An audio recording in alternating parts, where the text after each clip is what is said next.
जय भीम, जय संविधान. पुन्हा एकदा राहुल गायकवाड लंडन वरून आपल्यासाठी खास. आजचा व्हिडिओ हा तुम्हाला थोडासा आश्चर्यचकित करेल. कारण आज निलेश चव्हाण, जे या पर्टिक्युलर चॅनेलचे संपादक आहेत, हे तुम्हाला माझ्यासोबत या व्हिडिओमध्ये दिसत नाहीत, मिसिंग आहेत. पण त्यांची तब्येत बऱ्याच दिवसापासून अ, खूप जास्त खराब आहे आणि ते अवेलेबल नव्हते बऱ्याच दिवसापासून. Even he was hospitalised. आणि त्यांची तब्येत नुकतीच रिकवर होत आहे. आणि आपण त्यांच्या स्पीडी रिकव्हरी म्हणजेच त्यांची लवकरच तब्येत चांगल्या पद्धतीने व्यवस्थित हो, धडधाकट हो. कारण हा माणूस तळागाळामध्ये जाऊन जे SC ST OBC समाजाचे जे विषय खोदून काढून त्यांना न्याय मिळवून देण्याचं काम हे सम्यक क्रांती या चॅनलच्या माध्यमाने नेहमीच करत असतो. सर्व पाहतातच. हा माणूस महाराष्ट्राची न्यूज बनवू शकतो बरं का. याही गोष्टीवर मी तेवढाच ठाम आहे. म्हणजे महाराष्ट्रामध्ये जर कोणती मोठी न्यूज, इव्हन भारतामध्येही कोणती मोठी न्यूज बनवायची असेल, तर या माणसाची तेवढी कॅपेबिलिटी आहे. एका छोटा चॅनेल, एक छोटा युट्यूबर या महाराष्ट्रामध्ये एक मोठी न्यूज बनवू शकतो. याचं उत्तम उदाहरण म्हणजे आपले निलेश चव्हाणजी. यांना आपण एक लाईक हे अपील करू, पॉझिटिव्हिटी देऊ, एक त्यांना धम्मदिशा देऊ की लवकरात लवकर त्यांची ह्या आजारातून किंवा ज्या पर्टिक्युलर गोष्टीमध्ये ते अडकलेले आहे मेडिकलमध्ये, त्याच्यातून पटापट निघो बाहेर. आणि त्याच धमाक्याने आपल्यासमोर येऊन आपल्या समाजासाठी परत त्याच पॉझिटिव्हिटीने, त्याच ताकदीने परत मैदानामध्ये उतरू. त्यांची गरज आहे आपल्याला. Let's take an discussion about one of my article, which is the constitutional mirror to the India's work-life crisis in 2025. हे खास करून आज तुमच्या समोर घेऊन येण्याचा जे उद्देश आहे, बऱ्याच लोकांचे मेसेजेस, कॉल्स आणि सोशल मीडियावर specifically lot of messages coming from an specifically students, senior citizens, जे रिटायर्ड आपले मंडळी आहेत, आणि पत्रकार बंधू, बऱ्याच सगळ्या मेनस्ट्रीम मीडियाचे पत्रकार बंधू आहेत जे ऐकत असतात. त्यांनी स्पेशली रिक्वेस्ट केली की राहुल भाऊ, तुमचे इकॉनॉमिक बेस्ड जे मुद्दे असायचे, जे तुमचे व्हिडिओज असायचे, ते आजकाल थोडेसे नाहीसे होत आहेत. राजकारणामध्ये तुम्ही थोडेसे गुरफटले गेलेत की काय, असा आम्हाला प्रश्न निर्माण होतो. तर तसं काही नाहीये मित्रांनो. मी ऑन ट्रॅक आहे, ऑन स्टेबल आहे.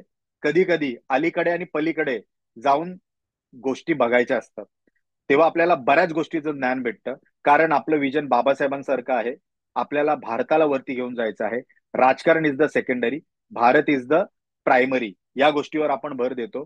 त्यामुळे सगळ्या गोष्टींमध्ये जाऊन आतमध्ये घुसून त्याची टेस्ट घेणं, त्याला समजणं, अंडरस्टँड करणं, आणि त्या पद्धतीने पुढचे जे तुमचे प्लान जे तुम्हाला इम्प्लिमेंट करायचे असतात, किंवा ज्या प्लान्सला तुम्हाला मॉडिफाईड करायचं असतं किंवा स्ट्रक्चराईज करायचं असतं, त्याच्यावर तुम्हाला काम करण्यासाठी खूप मदत होत असते.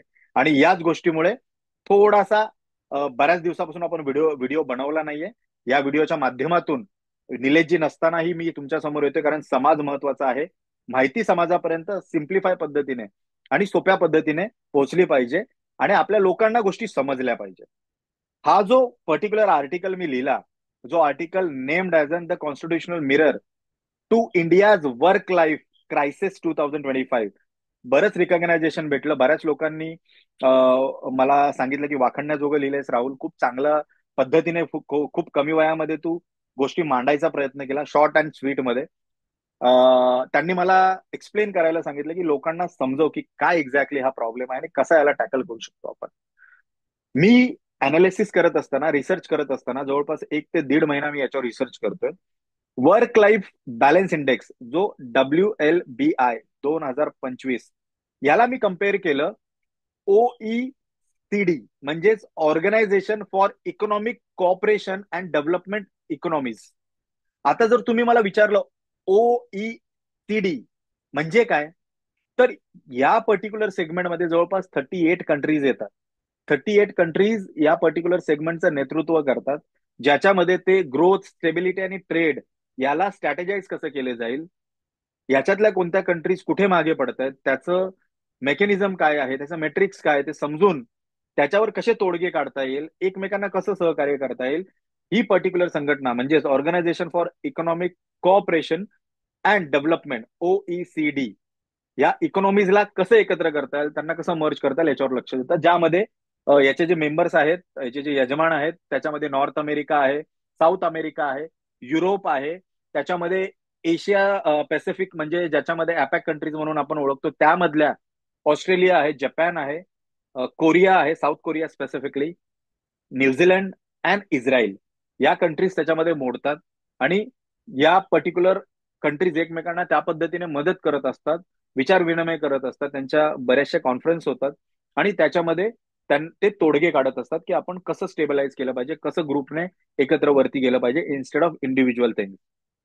या पर्टिक्युलर कॉन्सेप्ट म्हणजे वर्क लाईफ बॅलन्स इंडेक्स जो आहे त्याला मी ओईसीडी म्हणजेच या सेगमेंटशी कम्पेअर केलं आणि त्याला बाबासाहेबांचं कॉन्स्टिट्यूशन किंवा बाबासाहेबांचा पॉलिसी, ज्या बाबासाहेबांनी बनवल्या होत्या, ज्या बाबासाहेबांनी इम्प्लिमेंट केल्या होत्या 1935च्या दरम्यान, त्या लेबर पॉलिसीज, म्हणजे बाबासाहेब लेबर हा सेगमेंट जो होता याला म्हणायचे foundation of the economic democracy and the social justice, याचं मिश्रण या लेबर सेगमेंटला बाबासाहेब नेहमी उद्देशून म्हणायचे. त्या अनुषंगाने ते त्याच्या पॉलिसीज डिझाईन करायचे आणि खूप महत्वाचा सेगमेंट आपल्या इकॉनॉमीसाठी आहे.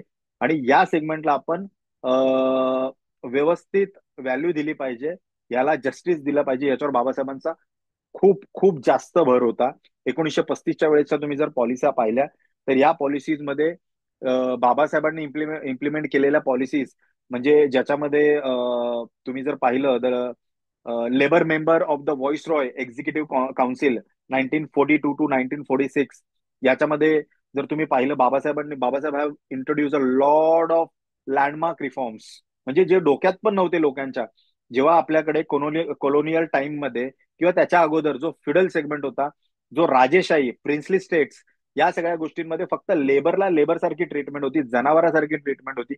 त्या सगळ्या पर्टिक्युलर लेबर पॉलिसीज जेव्हा बाबासाहेबांनी त्यावेळेस म्हणजे आपल्याकडे काही नसताना, कॉन्स्टिट्यूशन नसताना सुद्धा बाबासाहेबांनी म्हणजे इम्प्लिमेंट करायचा विचार केला. किती मोठं हृदय असेल त्यांचं, किती विजनरी त्यांचे थॉट प्रोसेस असतील. 8 hours वर्क डे हा बाबासाहेबांचा तेव्हाचा थॉट आहे. Equal pay for equal work, म्हणजे कोणी मोठा असो, कोणी छोटा असो, कोणी या जातीचा असो, कोणी त्या जातीचा असो, पण इक्वल पे इक्वल वर्क. तसंच मॅटर्निटी बेनिफिट्स, जे महिलांसाठी सगळ्यात उत्तम जे डिसिजन बाबासाहेबांनी घेतलं, ज्या डिसिजनवर बाबासाहेबांनी लिटरली म्हणजे मॅटर्निटी बेनिफिट्स असतील किंवा हिंदू कोड बिल असेल, ज्याच्यासाठी बाबासाहेबांचा फाईट हे आतापर्यंत महिलांपर्यंत, प्रत्येक महिलांपर्यंत पोहोचलं नाही, ते पोहोचवण्याची सुद्धा गरज आहे. तसंच सोशल इन्शुरन्स स्कीम्स, म्हणजे एक लेबर कामावर जात असताना किंवा काम करत असताना त्याच्या जीवाला काही धोका असू शकतो किंवा त्याच्या हेल्थला, त्याच्या बॉडीला, त्याला कसं इन्शुअर करता येईल, त्याच्या स्कीम्स बाबासाहेबांनी त्यावेळेस 1935 ते 1945-46च्या काळापर्यंत किती म्हणजे त्याचं प्रबोधन बाबासाहेबांनी केलं होतं. आणि त्याचमुळे त्या गोष्टी पुढे आल्या आणि त्याच्यावर भरपूर काही आपल्याला गोष्टी समजल्या. हे समजण्याची गरज आहे. बाबासाहेबांना असंच बाबासाहेब आंबेडकर, डॉक्टर भीमराव रामजी आंबेडकर, आमचे भारतरत्न असंच म्हणल्या जात नाही. आजकाल भारतरत्न म्हणजे कॉमन झालेलं आहे. त्याची व्हॅल्यू जी द्यायला पाहिजे, मला असं वाटतं खरी व्हॅल्यू त्याची जी बाबासाहेब पे करतात तशी व्हॅल्यू मला नाही वाटत की पुढच्या काही काळांमध्ये येणारी लोक किंवा रिसेंटली दिलेल्या लोकांनी त्या पद्धतीने कधी त्या व्हॅल्यूजला ऑनर केला असेल. What I feel. जरी तुम्ही पाहिलं याच्यामध्ये आत्ताच्या सध्याच्या कंटेम्पररी पॉलिटिक्समध्ये किंवा गव्हर्नमेंट डिपार्टमेंट्समध्ये किंवा पॉलिसी मेकिंग मध्ये जर तुम्ही या सगळ्या गोष्टींना बघितलं तर आता सध्या जे एम्प्लॉई स्टेट इन्शुरन्स म्हणजे ESI ऍक्ट आला, तसंच मिनिमम वेजेस ऍक्ट हा जो तुम्ही जर पाहिला, ठीक आहे, किंवा एम्प्लॉयमेंट एक्सचेंज किंवा labour welfare funds, industrial employment standing orders, ह्या सगळ्या पॉलिसीज या बाबासाहेबांच्या थॉट प्रोसेसवर आधारलेल्या आहेत. हे समजून घेणं गरजेचं आहे. बाबासाहेबांचं लेबर सेगमेंटसाठी असलेलं काम हे तेव्हाचं आणि आत्ताचं, जे लेबर्सला फॅसिलिटीज आहेत, जे आपल्या वर्कर्सला फॅसिलिटीज आहेत, जी लोक आपली काम करतायत महाराष्ट्रामध्ये, भारतभर कुठेही पहा, त्यांना ज्या फॅसिलिटीज प्रोव्हाइड होत आहेत, महिलांना ज्या फॅसिलिटीज प्रोव्हाइड होत आहेत, सिनियर सिटीजन्स, यंग किड्स, हे सगळं बाबासाहेबांची देण आहे. हे आपल्याला समजून घेणं गरजेचं आहे. पण आता सध्याच्या स्थितीला जो भारतामध्ये झालेला चेंज आणि जी पॉलिटिकल बोलतात ना उलाढाल, या गोष्टींना आपण जेव्हा समजून घेत असतो, तेव्हा आपण पाहिलं पाहिजे की remote global life work balance index 2025चा जो आहे, त्याच्यामध्ये 60 कंट्रीज मध्ये आपण फक्त 42व्या नंबरवर प्लेस करतोय. आणि याचा स्कोर हा आश्चर्यजनक आहे. जवळपास 45.81 एवढा याचा स्कोर आहे, which is really really a very serious issue. We supposed to look at this earlier, but definitely the government, the particular government or the political leaders are in the system. They don't want people to get educate, or they don't want people to get idea about what's going on in the system or the fraternity. They just wanted to do what they want to do, and finally the results comes in front of you, which are coming up with the no resolutions. त्यामुळे आपल्याला आता हुशार होण्याची गरज आहे. आपल्याला आता smart होण्याची गरज आहे. या पॉलिसीजला जेव्हा तुम्ही OECD याच्याशी कम्पेअर करता, म्हणजेच ज्या एक चांगल्या टॉप लेवलच्या इकॉनॉमीज आहेत त्याच्याशी तुम्ही कम्पेअर करता, किंवा जे कार्यरत आहेत त्याच्याशी तुम्ही कम्पेअर करता, तेव्हा तुम्हाला समजेल की काय इश्यूज आहेत एक्झॅक्टली याच्यामध्ये. जर तुम्ही पाहिलं तर 2025चा वर्क लाईफ बॅलन्स इंडेक्स हा रिमोट नाही आहे, नॉर्मल आहे. त्याच्यामध्ये 143 म्हणजे 143 कंट्रीज मध्ये आपण आता सध्याच्या स्थितीला प्लेस करतो 126व्या रँकवर. खूप जास्त धक्कादायक गोष्ट आहे. तुमचा वर्ल्ड इकॉनॉमिक फोरम हा सोर्स आहे याचा, 2025चा तुम्ही वाचू शकता. याच्यामध्ये ही रँकिंग दिलेली आहे. आपण हवेमध्ये बोलत नाही. सकाळचा भोंगा रात्रीचा भोंगा या पद्धतीने आपली कामं होत नाही. We talk on the digits, we talk on the reference resources. Academic असतात, या सगळ्या रिसोर्सेसला पाहून आपण अनालिसिस करत असतो, रिसर्च करत असतो, आणि त्या पद्धतीने आपण ते मांडत असतो. पण ही जी पर्टिक्युलर ही जी डिजिट आहे किंवा ही जी संख्या आहे ही खूप खूप जास्त धक्कादायक आणि भीतीदायक आहे. आपल्याला समजून घेण्याची गरज आहे की कोणत्या पद्धतीने बाबासाहेबांनी या भारताला पाहिलेलं आहे आणि आपण आता कोणत्या बाजूने जात आहोत. Doctor B.R. Ambedkar transformed India's labour system from one of colonial exploitation to the constitutional framework rooted in the justice, equality and human dignity. आपल्याला समजून घेण्याची गरज. हा जो पर्टिक्युलरली जर सेगमेंट तुम्ही जर पाहिला, तर याच्यामध्ये ज्या पद्धतीने तुमच्या इंग्रजांच्या काळामध्ये ज्या पद्धतीने तुम्हाला ट्रीटमेंट भेटत होती, प्रिन्सली स्टेट्स कडनं जी तुम्हाला राजेशाहीच्या वेळेस ट्रीटमेंट भेटत होती, या सगळ्यातनं तुम्हाला बाहेर काढणारे हे one and only doctor Bhimrao Ramji Ambedkar हेच होते.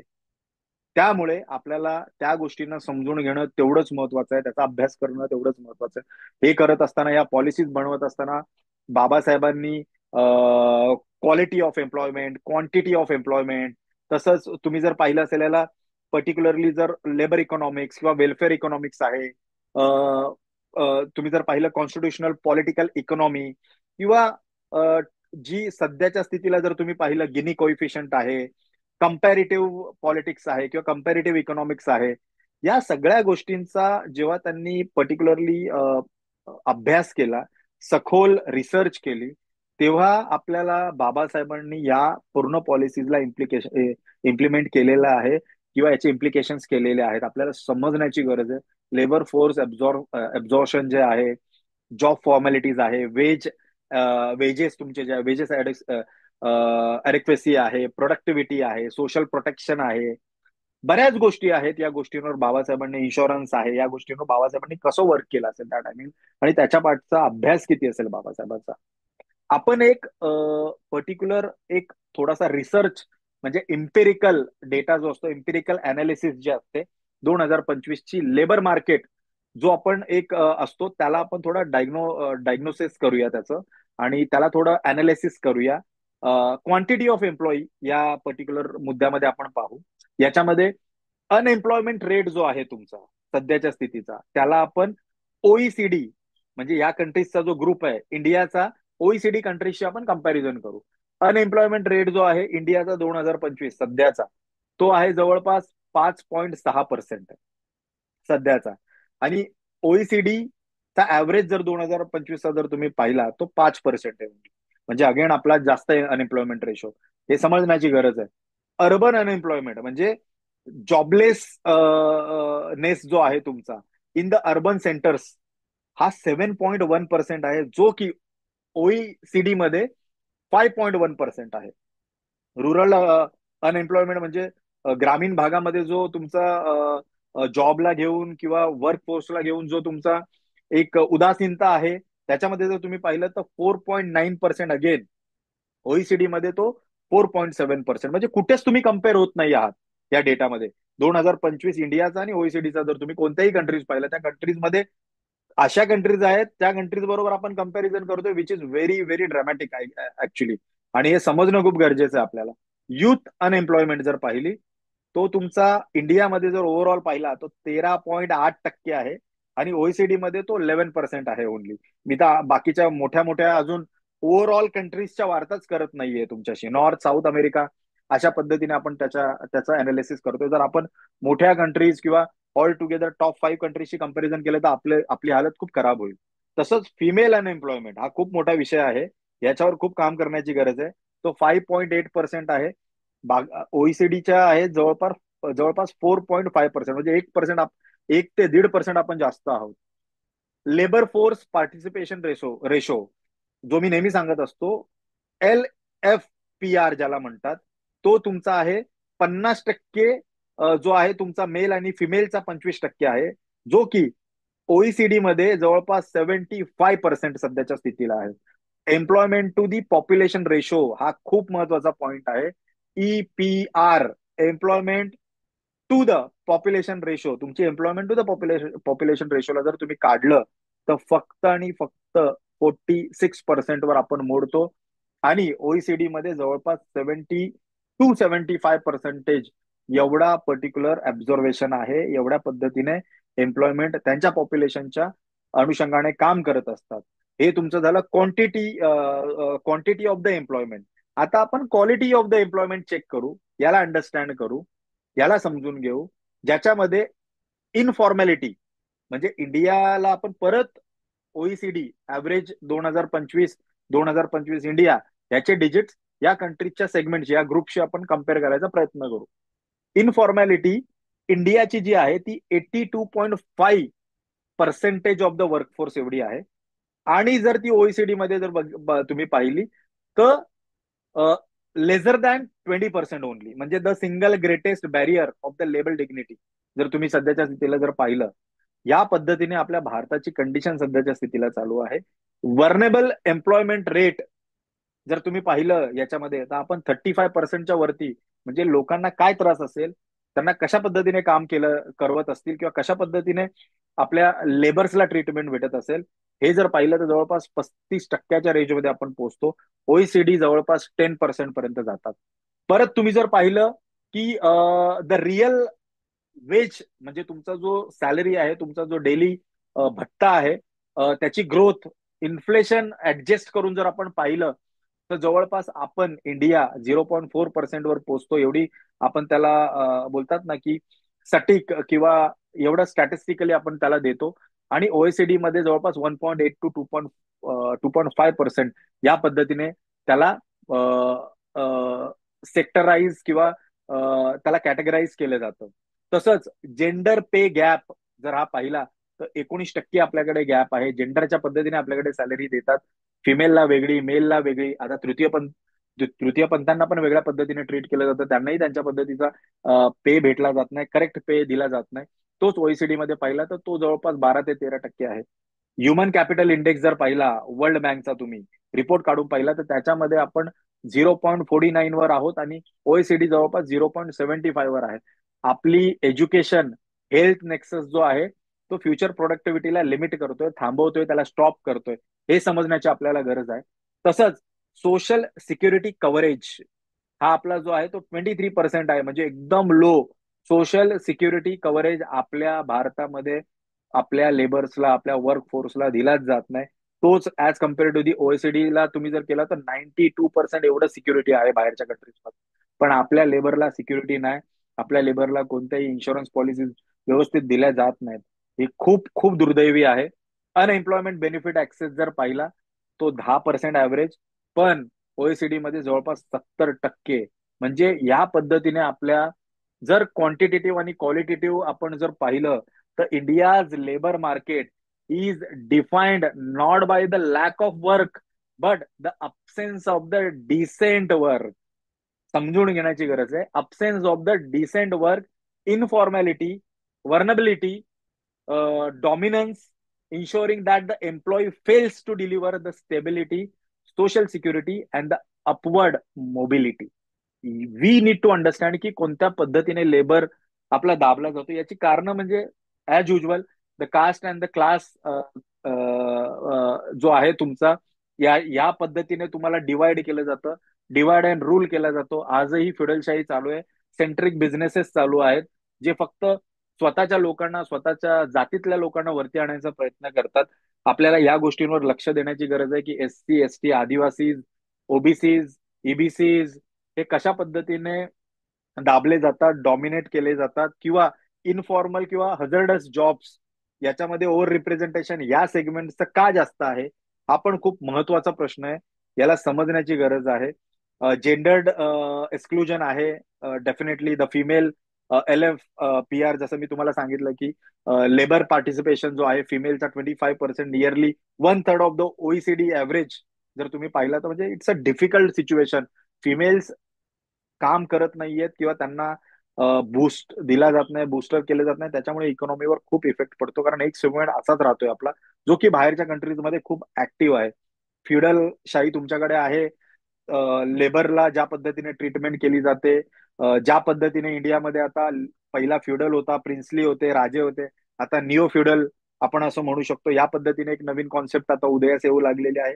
त्या गोष्टी आपल्याला समजण्याची गरज आहे. कोविड-19 नंतर जर तुम्ही पाहिलं तर तुमचा 2020 मध्ये जवळपास अनएम्प्लॉयमेंट रेशो 7.1 वर हिट केलेला, जो की अजून व्यवस्थित ट्रॅकवर येतच नाही आहे. तो तिथेच जवळपास फिरतोय 5 to 7च्या मध्ये.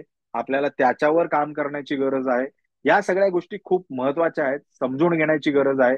या गोष्टींवर काम करण्याची गरज आहे. इन्स्टेड ऑफ नुसते भाषणं ठोकून, टवाळगिरी करून, किंवा जागोजागी जाऊन स्वतःचा प्रेझेन्स दाखवून मला नाही वाटत की आपण त्या पर्टिक्युलर सेगमेंट पर्यंत पोहोचू, जे सेगमेंट आपल्याला खूप गरजेचं आहे. ज्या सेगमेंटसाठी बाबासाहेबांनी आपलं पूर्ण आयुष्य घालवलं, ज्या सेगमेंटसाठी बाबासाहेबांनी या सगळ्या पॉलिसीज इम्प्लिमेंट केल्या किंवा इम्प्लिकेशन त्याच्यामध्ये केल्या, आणि ज्या पद्धतीने त्यांनी मांडायचा प्रयत्न केला की डेमोक्रेसी म्हणजे काय, समजण्याचा प्रयत्न केला. आपण सध्याच्या स्थितीला ऑक्सफर्ड ट्रॅप म्हणजे एक कॉन्सेप्ट आहे, इकॉनॉमिक थेरी आहे. याच्यामध्ये the situation where the intellectual people और institutional prestige create a disconnect between the academic theory and the real world practicality. हे समजलं पाहिजे. जी तुमची पॉलिसी मेकिंग होते याच्यामध्ये अकॅडमिक एसेन्स हा तुमचा मिसिंग आहे. बाबासाहेब होते म्हणून तुमचं कॉन्स्टिट्यूशन चांगलं बनलं. त्यामुळे रिसर्चर्स, स्कॉलर्स आणि जे अकॅडमिक पीपल आहेत त्यांना जर तुम्ही निग्लेक्ट करून राजकारण करताय, समाजकारण करताय, तर ते भारताचं राजकारण कधीच नसू शकतं. त्यामुळे आपल्याला या सेगमेंटवर खूप लक्ष देण्याची गरज आहे. ऑक्सफर्ड ट्रॅप याच्यामध्ये इंडिया आपली आलेली आहे सध्याच्या स्थितीला. We have to understand this. Informality, inequality nexus आहे तुमचे. Gender and youth structural indicators जर तुम्ही पाहिले, परत तुम्ही युथ एम्प्लॉयमेंटचा, अनएम्प्लॉयमेंटचा रेशो जर पाहिला, तर इट्स व्हेरी डिफिकल्ट. आपल्याला या पॉलिसीजला इम्प्लिमेंट करण्यासाठी आपल्याला formalisation and the labour rights म्हणजे universal registration of the workers under the national digital labour ID या गोष्टीवर आपल्याला लक्ष द्यावं लागेल. पॅन कार्ड, आधार कार्ड नव्हे, प्रॉपर नॅशनल लेवलचे किंवा इंटरनॅशनल लेवल पर्यंत तुम्ही त्याची एखादी पॅरेंट संघटना बनवून त्याला फॉर्मलाइज केलं पाहिजे. मॅन्डेटरी सोशल सिक्युरिटी कव्हरेज दिले पाहिजे for the all form of the एम्प्लॉयमेंटसाठी, not for a certain employment of government. Enforcement of the ILO म्हणजे कन्व्हेन्शन्स, म्हणजे जवळपास 155 अँड ते 187 जे लेवल जे आहेत त्याच्या ILOच्या, त्याच्यामध्ये आपण कुठे प्लेस करतोय, कुठे आपण बसतोय सेफ्टी मेजर्स मध्ये, मेजरमेंट्स मध्ये. या गोष्टींवर आपल्याला काम केलं पाहिजे. जेंडर अँड युथ इन्क्लुजन तुम्ही केले पाहिजे. म्हणजे फिमेल्स तुम्ही आणल्या पाहिजे जास्तीत जास्त बिझनेसेस मध्ये, जॉब्स मध्ये. सर्वीकडे त्यांच्या स्किलचा यूज केला पाहिजे. प्रत्येकाकडे एक सॉफ्ट स्किल असते, त्याला अनालाइज करून तसे जॉब इम्प्लिकेशन्स केले पाहिजे, तशा जॉब सेगमेंट्स ओपन केले पाहिजे. युथला जास्त आपण कसं बूस्ट करू, त्या पद्धतीने आपण फक्त एआयच्या मागे लागून फायदा नाही, आपल्याला आपला लेबर जो आहे त्याला राईट डायरेक्शन, करेक्ट डायरेक्शन मध्ये नेण्याची गरज आहे. इन्कम अँड प्रोडक्टिव्हिटी रिफॉर्म्स याच्याकडे आपल्याला लक्ष देण्याची गरज आहे, ज्याच्यामध्ये लिव्हिंग वेज ऍक्ट आपल्याला, म्हणजे लिव्हिंग कॉस्ट जो आहे तुमचा, या गोष्टीवर पण आपल्याला त्यांना हेल्प करण्याची गरज आहे, लेबर्सला बुश करण्याची गरज आहे. या सगळ्या गोष्टींवर जर आपण व्यवस्थित लक्ष देतो, तर आपण आपला जो जीडीपी आहे 2023 पर्यंत जो आपला टार्गेटेड आहे त्याला अचीव्ह करण्यासाठी खूप आपल्याला मदत होऊ शकते. तसंच कॉन्स्टिट्युशनल इंटिग्रेशन, त्यामध्ये आपण जस्टिफिकेबल फंडामेंटल राईट्स याला जर फोकस करून, म्हणजे तुमचा जो आर्टिकल 14 टू आर्टिकल 42 पर्यंत जर आपण पाहिलं, म्हणजे 18 पासून पुढे जो तुमचा फंडामेंटल स्ट्रक्चर, फंडामेंटल राईट, ह्यावर जो पर्टिक्युलर सगळे आर्टिकल्स आहेत, त्या आर्टिकल्सला मध्य नजर रखते जर तुम्ही तुमच्या इकॉनॉमिक पॉलिसी मेकिंग व्यवस्थित बनवल्या किंवा त्याला हँडल केलं, तर मला असं वाटतं की आपली economic theory towards to the labour policies will be very strong, आणि त्याचा बेनिफिट आपल्याला पर्टिक्युलरली आपल्या फॅटर्निटीमध्ये, आपल्या इकॉनॉमिक इक्वॅलिटी आणण्यासाठी, किंवा पब्लिक गुड्स, किंवा जीडीपी पर कॅपिटा इन्कम वाढवण्यासाठी खूप चांगल्या पद्धतीने होऊ शकतो. मला असं वाटतं की वर्क लाईफ बॅलन्स क्रायसिस जे आहेत आपल्याकडे खूप जोरात आता सध्या चालू आहे. It's an civilisation indicator towards to like the moral structure distance between the India's constitutional ideals, किंवा स्ट्रक्चर किंवा ideology and the economic realities. आपल्याला याच्यावर काम करण्याची गरज आहे, याच्यावर आपल्याला वर्क करण्याची गरज आहे. जो तुमचा फ्युडल वर्ग आहे, फ्युडल हेरार्कीज जे आहेत, कास्ट बेस्ड स्टेरिफिकेशन्स जे आहेत, किंवा जेंडर्ड इन्क्लुजन्स जे आहेत, या तीन गोष्टींवर आपल्याला व्यवस्थित लक्ष देण्याची गरज आहे. या गोष्टींना मोडीत काढण्याची गरज आहे. कॉन्स्टिट्यूशनने राजेशाही संपवलेली आहे, कास्ट पण संपवलेली आहे, आणि equality between all the genders, म्हणजे जेंडर इक्वॅलिटी, याला बाबासाहेबांनी प्रमोट केलेलं आहे. या गोष्टींवर पण आपल्याला व्यवस्थित लक्ष द्यावं लागेल. आपण जेव्हा ह्या गोष्टींवर व्यवस्थित लक्ष देऊ, तर 2030 पर्यंत जीडीपी पर कॅपिटा आणि जीडीपी स्टेबल होण्यासाठी खूप चांगली मदत होऊ शकते. हे मी शॉर्ट मध्ये तुम्हाला समजवण्याचा प्रयत्न करतोय की कशा पद्धतीने बाबासाहेबांनी कॉन्स्टिट्यूशन, म्हणजे बाबासाहेबांच्या कॉन्स्टिट्युशनल थिअरीमधून जर आपण लेबर क्लास किंवा वर्कर क्लास याला जर आपण व्यवस्थित पाहिलं, किंवा याला व्यवस्थित आपण अनालाइज केलं, तर कदाचित आपल्या लेबर पॉलिसीज आपण चांगल्या पद्धतीने इम्प्लिमेंट करू शकतो, किंवा त्याला व्यवस्थित आपण स्ट्रक्चराईज करू शकतो, किंवा त्याला मेकनाइज करू शकतो, आणि त्याचा यूज आपण पुढे करू शकतो. ही जो क्युमोलॉजी आहे आपल्या मित्रांमध्ये, आपल्या भाऊ बंधूंमध्ये, किंवा आपल्या लोकांमध्ये आपण ज्या पद्धतीने राजकारण करतो, आणि तेवढेच्या तेवढेच तुम्हाला समाजकारणामध्ये, राजकारणामध्ये चालतात, या क्युमोलॉजीला तुम्हाला ब्रेकडाऊन करण्याची गरज आहे सध्याच्या स्थितीला. याला ब्रेकडाऊन करून तुम्हाला डेमोक्रेसी या गोष्टीवर जास्त लक्ष देण्याची गरज आहे. इक्वॅलिटी, पॅटर्निटी, लिबर्टी, जस्टिस या गोष्टींना प्राधान्य देण्याची गरज आहे. The work life balance index is दस मोर दॅन द रँकिंग. लक्षात ठेवा, it's a mirror reflecting both India's extra ordinary potential and it's unfueled, like fullified constitutional promises. You have to understand that the Dr. B.R. Ambedkar's constitutional economics, an economy of dignity, fraternity, and shared humanity, where liberty and equality are not statistical ideals, but living realities for every worker, every labor in this country. समजून घेण्याची गरज आहे. बाबासाहेबांच्या vision मधून आपल्याला understand करायची गरज आहे. Doctor B R Ambedkar reminded the constitute assembly, त्यांनी कॉन्स्टिट्यूट असेंब्लीमध्येही बोललेलं आहे की political democracy cannot last unless there lies at the base of it social democracy, आणि social is on the base of worker labour. या सेगमेंट्सवर खूप डिपेंड असतो तुमची social democracy. We have to understand that. So हे सगळं आता मी continuously बोललेलो आहे, कारण निलेश जे असताना क्वेश्चन्स विचारतात, किंवा त्या पद्धतीने मी आन्सर करत असतो, किंवा त्या पद्धतीने तो प्रोग्राम डिझाईन केलेला असतो. निलेशजींची तब्येत खराब आहे, लवकरात लवकर त्यांची स्पीडी रिकव्हरी व्हावी याच्यासाठी मी सगळ्या प्रेक्षकांकडनं, माझ्याकडनं आणि सर्वांकडनं अपील करतो की क्विकली ते रिकवर व्हावे, आणि परत मैदानात उतरावे, आणि परत आपल्यासाठी त्याच जोमाने, त्याच ताकदीने, त्याच पॉझिटिव्हिटीने आपल्यासाठी काम करावं, असं मला वाटतं.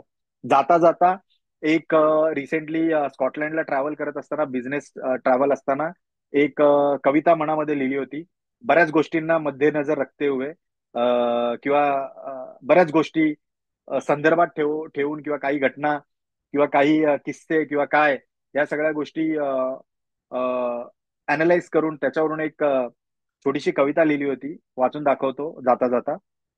समाज म्हणतो बाबासाहेबांचे विचार कुठे हरवून गेले. भीमसैनिक नव्हेत ते, जे पैशासाठी आणि बाटलीसाठी झाले वेडे. समाज विचारतो, अरे युवकांनो, तुम्ही कधी जागे होणार? कधी आम्हाला बाबासाहेबांसारखे विचार तुम्ही सांगणार? अरे, त्या युवकाला काम तर करू द्या, त्याच्या भावना तरी तुम्ही समजून घ्या. तो तर त्याच्या मार्गावरच चालतो आहे. त्याला पडलेली कोडे तरी सोडवू द्या. ज्या दिवशी तो मैदानात उतरेल, तोच आवाज पुन्हा घुमणार. 1913च्या भीमविचारांचा ज्वाला पुन्हा तसाच पेटणार. 1923च्या अर्थविषयक रेघोट्या रुपयाची जागा सुद्धा देशात रुपयाला दाखवणार. आणि पुन्हा एकदा राजकारण नाही तर भारतकारण होणार. पुन्हा एकदा राजकारण नाही तर भारतकारणच होणार. एवढं बोलून मी आजचा आपला जे विषय आहे तो संपवतो. जय भीम, जय संविधान.